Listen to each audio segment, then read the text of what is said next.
شكون كتوقع يمر بالنسبه للنصف النهائي مين بداو؟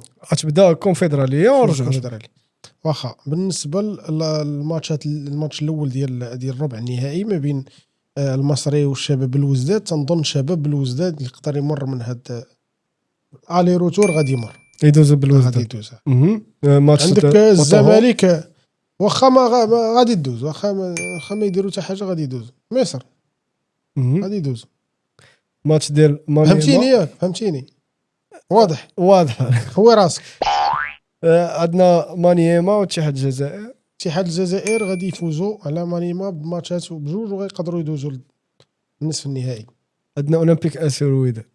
شوف الفراقي ديالنا بجوج تنتمناو حظ سعيد اللي دازت الله يسهل عليه، ولكن بليزو موا تيبان باللي الوداد على الورق يقدروا يدوزوا. احنا ما تنقصوش من اسفي، ولكن على الورق الوداد اللي داز خاصها سيرتو بالتعزيزات اللي كانوا في الميركاتو اللي كان كبير. دونك هادشي انا نفس الشيء.